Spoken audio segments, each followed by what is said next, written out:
क्योंकि परमेश्वर का मकसद है आपको स्वर्ग में लेके जाना, रूहों को बचाना। एक लेबर को बचा सकता है, एक मिस्त्री से रोज मिलता है, एक जॉब करने वाला अपने स्टाफ से, बॉस से रोज मिलता है, एक बिजनेसमैन रोज अपने बिजनेस में जाता है। हाँ, एक डॉक्टर अगर क्रिश्चियन है तो रोज वो डॉक्टर से, नर्स से मिलता है। क्यों परमेश्वर ने उनको बचाया? ताकि वो अपने जैसे लोगों को बचा सके। जब राजू श्रीवास्तव बीमार थे, मालूम है, कॉमेडियन, तो जॉनी लीवर से बात होती थी, तो एक दिन वो गए वहां पे हॉस्पिटल में और उस पे ले हैंड करके आए। जिस दिन ले हैंड हुआ उस दिन के बाद उसके जो प्रॉब्लम थी वो सॉल्व हो गई।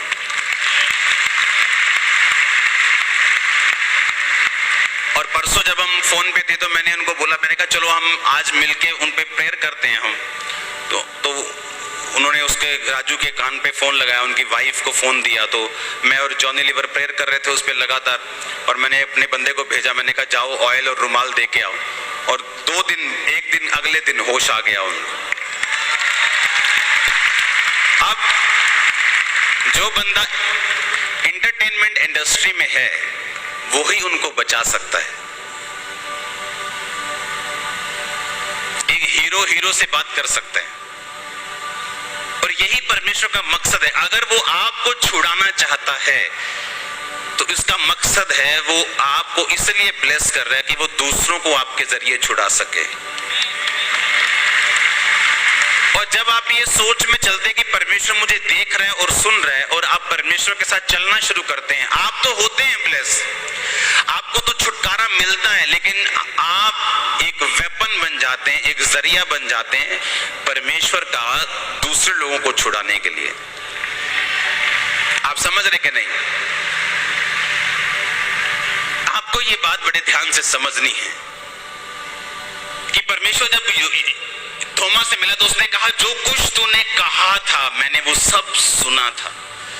मैं शारीरिक रूप में मौजूद नहीं था उस समय तेरे पास, तो इसका मतलब ये नहीं कि मैं सुन नहीं रहा था। हम चर्च में हैं तो परमेश्वर सुन रहे हैं, लेकिन जब हम अपनी रसोई में हैं वो तब भी आपको सुन रहे हैं।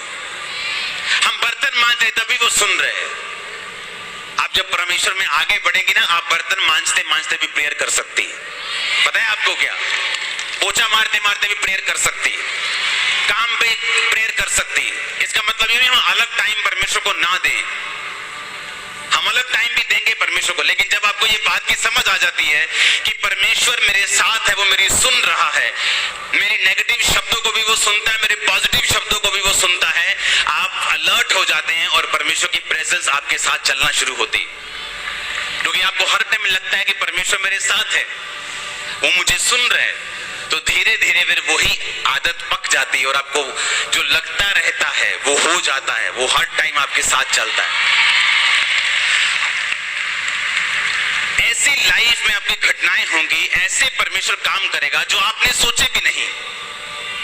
जब आप इस कॉन्शियसनेस से चलेंगे, वो ऐसे आपकी जिंदगी में काम करेगा आपने सोचा तक नहीं होगा कि वो किस तरह से आपको किस तरह से डिलीवर कर रहा है, किस तरह से वो आपको अगले लेवल पे लेके जा रहा है, जो आपके साथ पॉसिबल नहीं था, जो आप नहीं कर सकते थे, आपके मित्र भी नहीं कर सकते थे आपके लिए, वो परमेश्वर ने किस तरह डिवाइन ईश्वरीय रीति के साथ आपकी जिंदगी में किया। इस सोच के साथ चलना कि परमेश्वर मुझे सुन रहा है, मुझे देख रहा है हर टाइम एवरी टाइम। जो कुछ परमेश्वर ने कहा है मैं उसे पूरा करूंगा। और असली बेअदबी क्या है? उसको जानकर भी उस काम को ना करना।